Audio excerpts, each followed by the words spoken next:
Marre de la vie? Féminisme et dépression, besoin de rien ni de personne. 14 décembre 2009.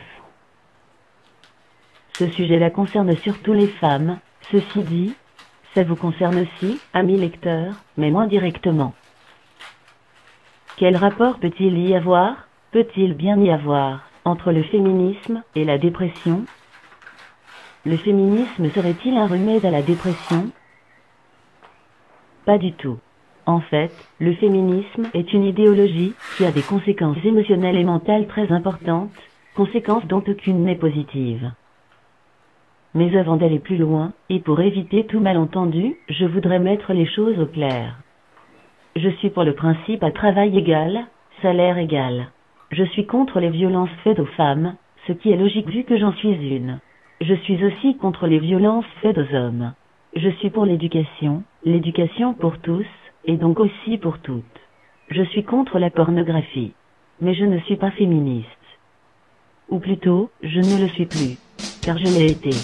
Et vraiment, je participais à une association féministe, je distribuais des tracts, j'engloutissais les pamphlets féministes comme d'autres engloutissent les petits pains. J'ai dû lire 150 livres féministes, au moins. En fait, à l'époque, je me définissais beaucoup plus comme une féministe que comme une femme. Je le clamais haut et fort, sur tous les toits, je suis féministe. Et s'il y en avait qui ça dérangeait, il y en avait toujours, j'étais toute prête à en découdre. J'avais d'ailleurs une affiche du film Girl Fight, dont l'héroïne est boxeuse, affichée sur le mur de ma chambre. Au passage, je ne vous conseille pas de faire pareil, ce genre d'affiche n'aide pas à s'endormir. Étant féministe, je croyais très fort à la solidarité entre femmes, et j'aimais, d'un amour pur et désintéressé, non sexuel, les femmes, toutes les femmes, parce qu'elles étaient des femmes. À l'égard des hommes, mes sentiments étaient nettement plus mitigés. Bref, j'étais, je crois, une féministe modèle courant. Alors maintenant que je vous ai brossé un peu le contexte, venons en rapport entre féminisme et dépression. Le féminisme a pour premier effet de mettre en colère. La féministe typique est toujours en colère. Elle est révoltée par l'injustice universelle dont les femmes, et elles-mêmes, sont victimes. Voilà le maître mot, victime. La féministe est une victime pleine de rancune, de colère. Et comme vous le savez déjà, ce n'est pas avec ce profil-là qu'on vit heureux. Mais il y a encore deux raisons majeures qui expliquent que le féminisme génère de la dépression. La première, c'est que le féminisme pousse à la promiscuité sexuelle, autrement dit au coup d'un soir, et que les coups d'un soir ont des conséquences désastreuses, cœur brisé, sentiment d'humiliation, maladies sexuellement transmissibles, grossesse non désirée. La deuxième, c'est que le féminisme empêche à la féministe de s'épanouir dans son couple, ou même d'avoir un couple.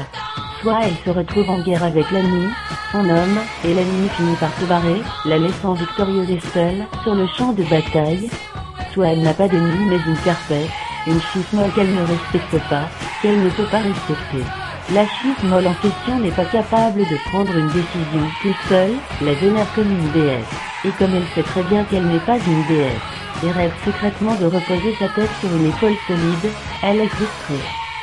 Évidemment, la féministe n'avouera jamais qu'elle trouve son paillasson inconsistant. Elle vante ses qualités, c'est un homme qui n'a pas peur de montrer ses sentiments, s'avouer sa part de féminité, bla, bla, bla. Mais au fond d'elle-même, elle est malheureuse. Elle aimerait un vrai homme viril, un homme qui ferait ce qu'il veut, et qui ne la laisserait pas lui manquer de respect. Mais cet homme-là, dès qu'elle le rencontre, elle lui déclare la guerre, jusqu'à ce qu'il s'en aille, complètement écœuré. Le seul homme qui peut supporter et aimer la féministe typique à long terme, la féministe typique ne le trouve pas sexy. Et on la comprend, car effectivement, il n'est pas sexy. Trop mou, trop docile, trop soumis.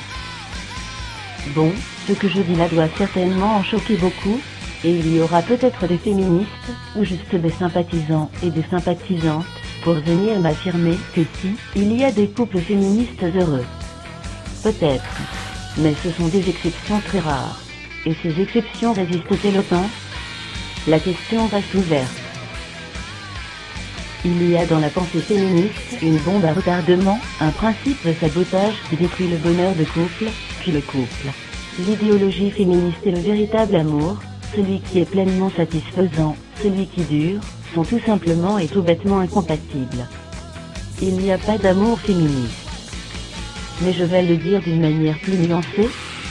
Les histoires d'amour féministe finissent mal, en général. Alors, bien sûr, tout dépend de ce qu'on entend par idéologie féministe. Si on définit l'idéologie féministe simplement comme le fait d'être contre les violences faites aux femmes, et pour le principe travail égal, salaire égal, le féminisme n'est un obstacle à rien. Mais on sait bien que l'idéologie féministe, c'est bien plus que ça. C'est l'idée que les hommes et les femmes ont exactement les mêmes capacités, les mêmes points forts, et les mêmes points faibles. Que les différences sexuelles sont très secondaires, qu'au fond, il y a un seul genre. Que les hommes ont depuis toujours été les bourreaux, et les femmes les victimes, et toujours dans ce sens, et qu'aujourd'hui, ça continue. Qu'une femme ne peut vraiment s'épanouir que lorsqu'elle a un travail, une carrière. Que s'occuper de ses enfants, et de son mari à plein temps, est une solution de facilité, un destin méprisable et superficiel, tout juste digne d'une poule pondeuse. Que l'homme n'est pas le chef, ou si c'est le chef, c'est un vilain tyran, un Staline, un Hitler. Ce terme de « poule pondeuse » est censé être un injure. Les poules s'occupent très bien de leurs poussins, c'est peut-être pour ça. Et c'est aussi l'idée que pour être respectée par un homme, une femme doit se battre, montrer les griffes. Que c'est en entrant en compétition avec lui qu'elle lui montrera, prouvera ses valeurs. Que c'est même comme ça qu'elle lui plaira vraiment. Que les hommes aiment les femmes, qui ont de la personnalité, les emmerdeuses. Que si elle se montre au contraire douce, coopérative et gentille, elle va perdre son moi, sa personnalité, sa force, et deviendra une pauvre chose sans personnalité et sans ressort, un non-être, un rien, bref, une femme soumise. Le comble de l'horreur. Toutes ces idées dissolvent le couple aussi sûrement que de l'acide chlorhydrique dissout le calcaire.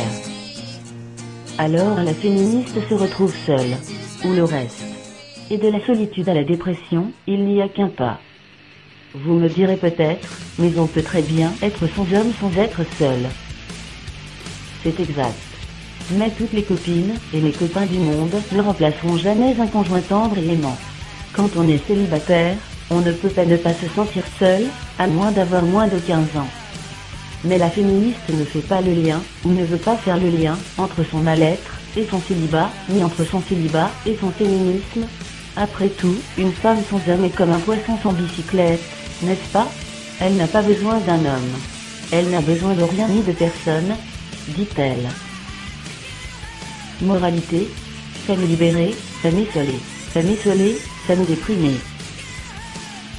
PS, films, livres, médias, les idées féministes sont partout, de nos jours.